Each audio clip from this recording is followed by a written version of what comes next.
Hello everyone. पिछली video जो है वो फ़ोन गर्म होने की वजह से बैक हो गई थी।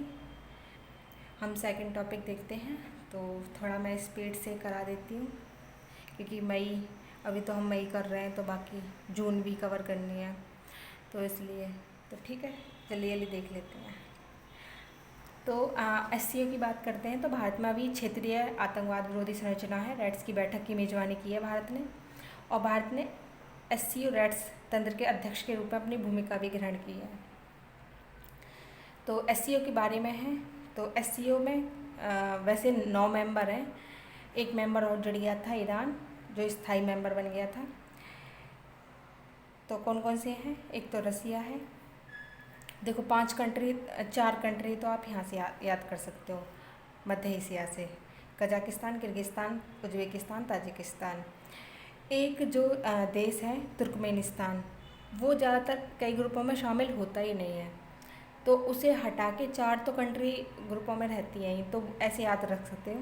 बाकी इंडिया चाइना बाद में ज्वाइन हुआ था 2017 में। पाकिस्तान ज्वाइन हुआ था 2017 में, और ये पहले से ही है मेंबर, ठीक है। 2001 में बनी थी ये बॉडी। ये स्थायी अंतर सरकारी अंतर्राष्ट्रीय संगठन है, और इसमें मेंबर देख लिए हमने। फिर 2017 में भारत और पाकिस्तान जुड़े थे, और 4 पर्यवेक्षक विदेश हैं। तो ईरान तो मतलब कहीं कहीं दिखा रहे हैं वो ईरान स्थायी मेंबर बन गया, और यहाँ पे दे रखा है कि स्थायी मेंबर मतलब पर्यवेक्षक में देश के रूप में दिखा रखा है। तो 4 कौन कौन से हैं? अफगानिस्तान, बेलारूस गणराज्य, ईरान और मंगोलिया है। फिर इसके लक्षण दे रखे हैं, तो ये लक्षण क्या क्या है, तो वो किस किस पे मतलब उनके लक्ष्य क्या हैं, उनके एम क्या हैं, वो किस टॉपिक पे बात करते हैं। तो ये है राजनीति, अर्थव्यवस्था, अनुसंधान, प्रौद्योगिकी, संस्कृति के साथ। तो मतलब ये जो सेक्टर हैं वो ज़्यादातर मतलब कॉमन ही रहते हैं हर कंट्री के लिए, कि कौन कौन सी सहयोग हम कहाँ कौन कौन से सेक्टर में कर सकते हैं, तो ऐसे याद रख सकते हैं। फिर उसके बाद ये SCO का भारत के लिए SCO का महत्व क्या है, तो ये मतलब पॉइंट लिख रखे हैं कि पर्यटन के मामले में पाक और चाइना से निपटने के लिए महत्व है इनका। यूरेशियाई रणनीति तैयार करना, क्षेत्रीय सुरक्षा, आतंकवाद, उग्रवाद से निपटना, आर्थिक सहयोग में जैसे कि हमारे जैसे खनिज होते हैं, लोहा, कोयला, गैस, तेल और यूरेनियम वगैरह होते हैं, तो इनमें काफ़ी सहयोग रहता है। तो यहाँ ये जो मध्य एशिया की कंट्री हैं, इनके पास काफ़ी भंडार हैं, और यूरेनियम के मामले में तो कजाकिस्तान पहले नंबर पे आता है। फिर उसके बाद ऊर्जा सहयोग में भी काफ़ी इम्पोर्टेंस है इसका, और क्षेत्रीय सुरक्षा। तो इस जो अफ़गानिस्तान में जैसे तालिबान वगैरह का मुद्दा उठता है, तो इसमें भी मतलब महत्व है SCO का। तो SCO की कार्य संरचना क्या है कि एक तो यही है कि राज्यों की परिषद होती है, एक सरकारों की परिषद होती है, दूसरी होती है एक होती है ये SCO व्यापार परिषद होती है, एक होती है SCO इंटर बैंक कंसोर्टियम। 2 स्थायी निकाय होते हैं, एक तो सचिवालय होता है SCO का, और दूसरा होता है रैट्स, जो स्पेशली आतंकवाद के लिए रूप में काम करता है, ठीक है। फिर अगला है, ये हमने पढ़ ही लिए क्या क्या महत्व है भारत के लिए। अब चुनौतियाँ क्या हैं, चुनौतियाँ हम देखेंगे, उससे पहले हम देख लेते हैं रैट्स के बारे में। तो यह एक स्थायी SCO निकाय के रूप में रैट्स समझौते पर वर्ष 2002 में हस्ताक्षर किए गए थे। तो ये मतलब बेसिकली आतंकवाद के ऊपर ही काम करता है। आतंकवाद, अलगाववाद, उग्रवाद का मुकाबला करने के लिए समन्वय केंद्र है, तो उसी के बारे में दे रखा है। तो ये पता होना चाहिए बस रैट्स किसके ऊपर मतलब काम करता है। ये आतंकवाद के ऊपर बनाया गया था केंद्र, और 2001 में तो बॉडी बनी है, फिर 2002 में सबने हस्ताक्षर कर दिए थे इस पर।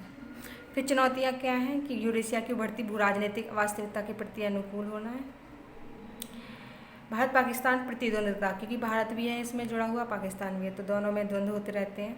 चाइना पाकिस्तान संबंध, क्योंकि चाइना और पाकिस्तान का संबंध ऑल वेदर फ्रेंड के रूप में जाना जाता है, तो वो भी एक मुद्दा है। और NSG में मतलब काउंटर करता रहता है चाइना भारत का। फिर अगला है BRI। अभी हम देख रहे थे कि चाइना काफ़ी BRI पे काम कर रहा है अपना, तो BRI पर मतभेद है। ठीक है, तो भारत इसमें शामिल नहीं हुआ था। मध्य एशियाई और आगे उससे आगे कनेक्टिविटी का अभाव है। आतंकवाद के खिलाफ कमजोर लड़ाई है। ठीक है, फिर हम वे फॉरवर्ड में क्या लिख सकते हैं कि कनेक्टिविटी में सुधार है। एक INSTC है, अंतर्राष्ट्रीय उत्तर दक्षिण परिवहन गलियारा, तो अभी वो बना रहे हैं रूस और ईरान के मध्य। यूरोपीय जो संघ है उसको भारत में आसियान जोड़ता है, कोई जोड़ रहे हैं, मतलब INSTC उत्तर दक्षिण परिवहन गलियारा। फिर चाबहार बंदरगाह है, इसमें चाबहार का बंदरगाह ये ईरान में है। ईरान ये जो भारत को अफगानिस्तान, मध्य एशिया, रूस से जोड़ता है। फिर अगला है व्लादिवोस्तोक, चेन्नई समुद्री संचार मार्ग, भारत को रूस के सुदूर पूर्व से जोड़ता है। फिर चाइना और पाकिस्तान के साथ संबंधों में सुधार है, सैन्य सहयोग को सुदृढ़ बनाना है हमें। मध्य एशियाई क्षेत्र में रचनात्मक भूमिका कैसे निभा सकते हैं, तो वो चीज़ देखनी है हमें। सामरिक स्वायत्तता बनाए रखना है, लोगों के मध्य संपर्क को सुदृढ़ करना है। तो पीपल टू पीपल कनेक्टिविटी ये काफ़ी इंपॉर्टेंट हो जाती है। तो ये तो काफ़ी मतलब हर देश के बारे में लिख सकते हैं कि पीपल टू पीपल कनेक्टिविटी होनी चाहिए। फिर north east India, north east neighbour, तो भारत के पूर्ववर्ती जो पड़ोसी हैं कौन कौन से हैं, तो अभी विदेश मंत्री हैं, हाल ही में भारतीय विदेश मंत्री द्वारा यह संकेत दिया गया है कि भारत, जापान और आसियान के सदस्य देशों के साथ साथ बांग्लादेश, भूटान, म्यांमार और नेपाल भी भारत के सबसे विश्वास पात्र वैश्विक भागीदार हैं। तो अगर पूर्वोत्तर क्षेत्र की बात करें तो लगभग चाइना, बांग्लादेश, नेपाल, भूटान और म्यांमार के साथ 5,812 किलोमीटर की अंतर्राष्ट्रीय सीमा साझा करते हैं। भारत के लिए पूर्वोत्तर क्षेत्रों के पड़ोसियों के साथ विश्वास पात्र संबंधों का महत्व क्या है। एक तो पूर्वोत्तर क्षेत्र में विकास की बात करें तो फिर जैसे कि ये दे रखा है कि ऐतिहासिक रूप से भारत की मुख्य भूमि दक्षिण एशियाई देशों के साथ घनिष्ठ आर्थिक सांस्कृतिक संबंध थे। मणिपुर और असम एक सेतु के रूप में कार्य करते थे। तो ये सब हिस्ट्री बता दी इन्होंने। पूर्वोत्तर की सुरक्षा की बात करते हैं तो डोकलाम विवाद होता रहता है, गलवान पैंगोंग गतिरोध, तो उस पर भी ध्यान देने की आवश्यकता है। भू राजनीतिक क्षेत्र के संबंध में भी महत्व है। दक्षिण पूर्व एशिया के साथ जुड़ना, जो भारत से दक्षिणी पूर्व एशिया के साथ जुड़ने के लिए म्यांमार को एक प्रवेश द्वार के रूप में मानता है। फिर क्षेत्रीय वैश्विक आपूर्ति श्रृंखला के साथ एकीकरण है। ये देश हैं, मतलब इनके बांग्लादेश, वियतनाम, थाईलैंड, मलेशिया जैसे देश प्रमुख विनिर्माण केंद्र बन रहे हैं। फिर इसकी चुनौतियाँ क्या हैं। चुनौतियों से पहले हम ये देख लेते हैं कि नॉर्थ ईस्टर्न के बारे में। 8 राज्य हैं। हम 7 सिस्टर की बात करते हैं तो 7 सिस्टर हैं पश्चिम बंगाल को छोड़ के, ठीक है। तो पश्चिम बंगाल इसमें अर्थात अरुणाचल प्रदेश, असम, मणिपुर, मेघालय, मिजोरम, नागालैंड, सिक्किम, त्रिपुरा। 1 2 3 4 5 6 7 8 त्रिपुरा। हाँ, तो ये हैं कि मतलब 8 हो गई। 7 सिस्टर तो वो हो जाती हैं सिक्किम को छोड़ के, इधर वाली मतलब आधा होते हैं ना, चिकन नेक जो गलियारा है, तो उधर साइड के जो वो हैं राज्य, वो हमारे 7 सिस्टर कहलाती हैं। फिर अगला है लुक ईस्ट एक्ट ईस्ट। तो लुक ईस्ट 1991 में नरसिम्हा राव समिति मतलब जो सरकार थी उन्होंने लागू किया था। भारत एक्ट ईस्ट पॉलिसी को 2014 में शुरू किया गया था। वही लुक ईस्ट को एक्ट ईस्ट मतलब पॉलिसी बना दिया है, नाम चेंज कर दिया है, बाकी तो वही है काम। चुनौतियाँ, भारतीय सुरक्षा संबंधी चिंताएँ हैं, वो तो बताइए हमें कि जैसे कि पर्याप्त संसाधनों का अभाव है, खराब सीमा और संरचना, चाइना के साथ सीमा विवाद है, ये सब हैं। फिर राज्य के विरुद्ध अपराध को बढ़ावा देने के लिए मादक द्रव्य उद्योग है, तो गोल्ड ट्रायंगल भी बोलते हैं इधर, थाईलैंड, लाओस और म्यांमार को मिलाने वाले क्षेत्र है। फिर अगला है पूर्वोत्तर भारत में शरणार्थियों की समस्या बनी रहती है, ठीक है, जैसे रोहिंग्या मुद्दा देख लो। फिर कनेक्टिविटी परियोजना को पूरा करने के लिए दीर्घ विलंब है। फिर भारत का आर्थिक रूप से कमजोर प्रदर्शन और सीमित क्षमता, ये सब चुनौतियां हैं। फिर हम आगे की राय क्या दे सकते हैं। एक तो कनेक्टिविटी में सुधार करना होगा हमें। जैसे कलादान मल्टी मॉडल परियोजना को पूरा कर रहे हैं। फिर सहयोग के लिए नए क्षेत्रों पर ध्यान केंद्रित करने की आवश्यकता है हमें, ठीक है। फिर सांस्कृतिक संबंधों का लाभ उठा सकते हैं हम, जैसे बौद्ध सर्किट पहल है, तो बहुत से लोग, काफ़ी लोग जुड़े हैं। ठीक है। फिर उसके बाद सामरिक सहयोग है, फिर द्विपक्षीय व्यापार को बढ़ावा देना, तो ये हम कर सकते हैं काम। फिर इसमें पूर्वोत्तर पड़ोसियों के साथ संबंध सुधारने के लिए उपाय क्या क्या है। एक तो एक्ट ईस्ट पॉलिसी हमने देखा था, ये आसियान मतलब जो आसियान कंट्री हैं उनके लिए हम एक्ट ईस्ट पॉलिसी देख लेते हैं, तो ठीक है। फिर क्षेत्रीय बहुपक्षीय संगठन के साथ साझेदारी कर सकते हैं, जैसे आसियान है, ARF है, मिस्टेक है, ACD, MCG, ये सब है। कनेक्टिविटी परियोजनाएँ, तो भारत, म्यांमार, थाईलैंड, ये IMT त्रिपक्षीय राजमार्ग है, ठीक है। और हम कलादान प्रोजेक्ट भी देख रहे थे, कलादान मल्टी मॉडल परियोजना, तो इस पे भी काम कर रहे हैं। बांग्लादेश में अखौरा और अगरतला से जोड़ने वाली एक रेलवे निर्माणाधीन है, तो जो 2022 तक बनकर तैयार हो जाएगी। फिर है कुछ न्यूज़ हैं शॉर्ट में, इसमें दे रखा है कि India UAE comprehensive economic partnership agreement CEPA enters into force, तो इसमें CEPA लागू करने से संबंधित 26 अरब डॉलर मूल्य के भारतीय उत्पादों को लाभ होने की संभावना है। वर्तमान में UAE वस्तुओं पर 5% का आयात शुल्क लगाता है।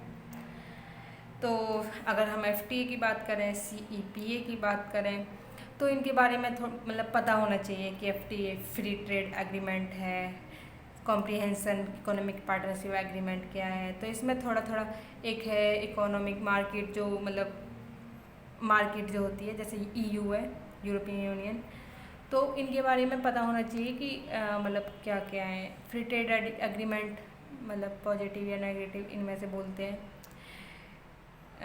इन पे क्या है कि ड्यूटी जो है, जो सामान होता है उन पे ड्यूटी कम कर दी जाती है या फ्री कर दी जाती है, तो वो अपने सामान को मतलब बिना मतलब ड्यूटी फ्री या थोड़ा सा शुल्क लगा के वो उस सामान को बेच सकते हैं, तो ये होता है एग्रीमेंट। UAE भारत का तीसरा सबसे बड़ा व्यापारिक भागीदार है। दो सबसे बड़े भागीदार जो अमेरिका और चाइना है। फिर है भारत UAE CEPA के प्रमुख प्रावधान,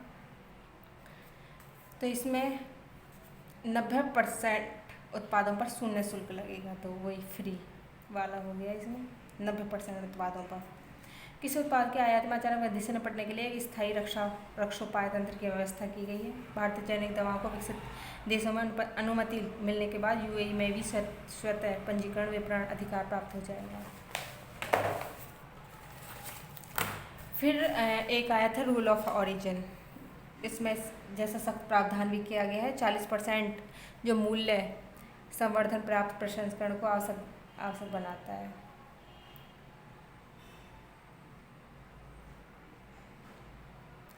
CEPA का महत्व क्या है? इस समझौते से अगले 5 वर्ष के दौरान द्विपक्षीय वस्तु व्यापार के 100 अरब डॉलर से अधिक तक पहुंचने की उम्मीद है। इसी तरह सेवाओं में व्यापार के 15 अरब डॉलर से अधिक तक पहुंचने की अपेक्षा है। तो CEPA का महत्व है। भारत में रोजगार के लगभग 10 लाख नए अवसर पैदा होंगे, ठीक है। तो ये मतलब वही अभी हमने एग्रीमेंट जो CEPA का किया है, तो इससे लाभ क्या क्या होंगे वही दे रखे हैं कि एक तो 10 लाख नए अवसर मिल जाएंगे, फिर 100 अरब डॉलर से अधिक मतलब द्विपक्षीय वस्तुओं के व्यापार की पहुंचने की उम्मीद है। ओमान, कतर आदि जैसे जो खाड़ी देश सहयोग परिषद है, देशों के साथ व्यापक व्यापार समझौते का मार्ग प्रशस्त करेगा। CEPA के बारे में है, यह एक द्विपक्षीय समझौता है। इसमें वस्तुओं और सेवाओं में व्यापार, निवेश, प्रतिस्पर्धा और बौद्धिक संपदा अधिकार शामिल है। फिर है भारत जर्मनी ने अभी क्लीन एनर्जी के, जैसे कि अमेरिका की बात कर लो या फिर जर्मनी की, तो ये क्लीन एनर्जी के बारे में ज़्यादा मतलब फोकस रहते हैं और फिर ये टेक्नोलॉजी वगैरह सप्लाई करते हैं, ठीक है। भारत और जर्मनी के स्वच्छ ऊर्जा के उपयोग को बढ़ावा देने के लिए लगभग 10.5 अरब डॉलर के हरित समझौते पर हस्ताक्षर किए हैं। तो इसमें दोनों देशों ने हरित और सतत विकास भागीदारी की स्थापना हेतु संयुक्त घोषणा पर हस्ताक्षर किए हैं। इस समझौते का उद्देश्य द्विपक्षीय, त्रिपक्षीय और बहुपक्षीय सहयोग को बढ़ावा देना है और जलवायु संरक्षण की दिशा में कार्रवाइयों में तेजी लाना है। अभी हम देख रहे थे ग्लासगो में आयोजित हुआ था COP26 सम्मेलन, तो उसमें हमने जलवायु लक्ष्यों की घोषणा की थी भारत और जर्मनी ने। तो उसी पर हम काम कर रहे हैं। इन घोषित जलवायु लक्ष्यों की प्राप्ति की अवधि 2030 में समाप्त होगी। अब इसमें सहयोग, इस साझेदारी के तहत निम्नलिखित सहयोग क्षेत्रों को शामिल किया गया। देखो बैकग्राउंड तो पहले ही बन गया क्लीन एनर्जी का, क्योंकि हमने जलवायु लक्ष्यों को घोषणा कर दिया हमने ग्लासगो COP26 में जर्मनी और भारत ने। तो अब उसके लिए काम तो करेंगे ना, तो अब काम कर रहे हैं, हम डील कर रहे हैं। तो भारत जो जर्मनी ग्रीन हाइड्रोजन रोडमैप का विकास करना है, भारत जर्मनी अक्षय ऊर्जा साझेदारी की स्थापना करना है, कृषि पारिस्थितिकी प्राकृतिक संसाधनों की संधारण या प्रबंधन है, और बॉन्ड चैलेंज है एक, वन परिदृश्य को बहाल करने के लिए सहयोग को बढ़ावा दिया जाएगा, हरित ऊर्जा गलियारों पर सहयोग बढ़ाना है। तो ये Leh Haryana transmission line, carbon neutral Ladakh की परियोजना कुछ मतलब प्रमुख उदाहरण है इसके। तो जर्मनी कहाँ है, यहाँ पे है, कंट्री का वो लोकेशन दे रखे हैं, ऊपर नीदरलैंड है, इधर डेनमार्क है, ऑस्ट्रिया, फ्रांस है, बेल्जियम है। तो ये देख सकते हो। फिर कुछ अन्य पहलों की घोषणा है। ग्रीन अर्बन मोबिलिटी पर भारत जर्मनी साझेदारी। यह साझेदारी मेट्रो, लाइट मेट्रो आदि जैसे परिवहनों के सतत साधनों के वितरण को समर्थन प्रदान करती है। फिर नीति आयोग है BMZ डायलॉग। इसका उद्देश्य शहरी स्तर पर सतत विकास लक्ष्यों के स्थानीयकरण को मजबूत करना है। फिर है नॉर्डिक। अच्छा, तो इसमें भारत नॉर्डिक द्वितीय शिखर सम्मेलन है। ये देख लेते हैं कि नॉर्डिक देश में कौन कौन सी कंट्री आती हैं। नॉर्डिक देश में आती हैं Denmark, Norway, island, Sweden, Finland. ठीक है, डेनमार्क ऊपर ही है कंट्री, तो फिनलैंड ऊपर है, डेनमार्क इधर है, यहाँ है बाल्टिक सी, फिर उसके ऊपर है स्वीडन, फिनलैंड, फिर नॉर्वे इधर ही है, फिर उसके बाद आइलैंड है इधर। ये नॉर्डिक देश कहलाते हैं। भारत ने इनके साथ द्वितीय शिखर सम्मेलन किया है, कोपेनहेगन में किया गया था, जो डेनमार्क की कैपिटल भी है, कोपेनहेगन। ठीक है, फिर इसमें बात की गई है नीली अर्थव्यवस्था, नवीकरणीय ऊर्जा, निवेश के क्षेत्र में, स्वास्थ्य क्षेत्र में चर्चा और साझेदारी के मुख्य केंद्र बिंदु रहे हैं। आर्कटिक क्षेत्र में भारत नॉर्डिक सहयोग पर भी ध्यान केंद्रित किया गया है। भारत और डेनमार्क, अब इसके लिए अलग से समझौता मतलब साझेदारी हुई है। हरित रणनीतिक साझेदारी को और मजबूत बनाएंगे। तो इसमें दोनों ने व्यापक ऊर्जा नीति वार्ता पर मतलब कार्यों पर स्वागत किया है। हरित रणनीतिक साझेदारी 2020 में की गई थी। हरित विकास के लिए 5 वर्ष के लिए कार्य योजना बनाई गई है इन्होंने। हाइड्रोजन, नवीकरणीय ऊर्जा, चक्रीय अर्थव्यवस्था, जल प्रबंधन आदि पर केंद्रित है। अब इसके परिणाम क्या क्या हैं। एक तो इंडिया ग्रीन फाइनेंस इनिशिएटिव हमने चलाया है, मतलब दोनों ने मिलकर। ICRS international centre for anti microbial resistance है। फिर है GDHP global digital health partnership, Bharat GDP का सदस्य है। फिर इंटरनेशनल IMRF है, international migration review forum. UNGA है, संयुक्त राष्ट्र महासभा के तत्वाधान में प्रथम IMRF का आयोजन किया जा रहा है। इसमें भारत भी हिस्सा ले रहा है। 2022 में प्रारंभ होकर प्रत्येक 4 वर्ष में होगा ये। ठीक है, भारत भी हिस्सा ले रहा है, और ये 2022 से प्रारंभ होकर प्रत्येक 4 वर्ष में होगा। तो इसका यही है, और ये प्रवासन के ऊपर काम करेंगे, मतलब दे ही रखा है माइग्रेशन। फिर उसके बाद भारत इंटरनेट के भविष्य पर वैसे घोषणा में शामिल नहीं हुआ है। इंटरनेट और डिजिटल प्रौद्योगिकी के लिए सकारात्मक दृष्टि के विकास हेतु भागीदारों के बीच एक सार्वजनिक प्रतिबद्धता है। इससे इंटरनेट को खुला, स्वतंत्र, तटस्थ बनाए रखना है। 60 देशों संगठनों ने हस्ताक्षर किए हैं। तो इसमें 3 देशों ने नहीं किए हैं, भारत और चाइना, रूस ने नहीं किए हैं। ये इम्पोर्टेंट है। तो इंटरनेट के भविष्य पर वैश्विक घोषणा, भारत नहीं शामिल हुआ और चाइना, रूस भी। ठीक है, फिर इसमें इस घोषणा के मुख्य सिद्धांत यही हैं। मानवाधिकार और मौलिक स्वतंत्रता की सुरक्षा है, सूचना के मुक्त प्रवाह को सुनिश्चित करेगा। तो अगर सूचना मुक्त प्रवाह सुनिश्चित करेगा तो फिर प्राइवेसी वगैरह का भी आ जाता है इशू। तो फिर उसके बाद समावेशी किफ़ायती कनेक्टिविटी प्रदान करेगा। ये डिजिटल वैश्विक डिजिटल कार्य प्रणाली में विश्वास को बढ़ावा देगा। बहुत हितधारक दृष्टिकोण का संरक्षण करेगा। The return of digital authoritarianism, internet shutdown के बारे में बात की गई है। अगर हम इंटरनेट शटडाउन की बात करें तो 2020 में 29 से बढ़कर देशों की संख्या 2020 के 29 से बढ़कर 2021 में 34 हो गई है। और भारत जो है वर्ष 2021 में लगातार चौथे वर्ष इंटरनेट शटडाउन लगाने वाला शीर्ष देश है। पहला देश भारत को ही बोल दिया गया है। भारत ने बुडापेस्ट कन्वेंशन और साइबर क्राइम 2001 पर भी हस्ताक्षर नहीं किया है। बुडापेस्ट कन्वेंशन पर, क्योंकि ये बाध्यकारी है, कानूनी रूप से बाध्यकारी एकमात्र बहुपक्षीय कन्वेंशन है साइबर अपराध और इलेक्ट्रॉनिक साक्ष्य पर। तो ये हमारा ईयर ख़त्म हो जाता है। अगला हम और इससे जल्दी कोशिश करेंगे ख़त्म हो जाए टॉपिक, ठीक है। अगला इकोनॉमी है वैसे, और देखते हैं एनवायरनमेंट, सिक्योरिटी वगैरह ये रह गया है, इस पर बात करेंगे। Okay, thank you.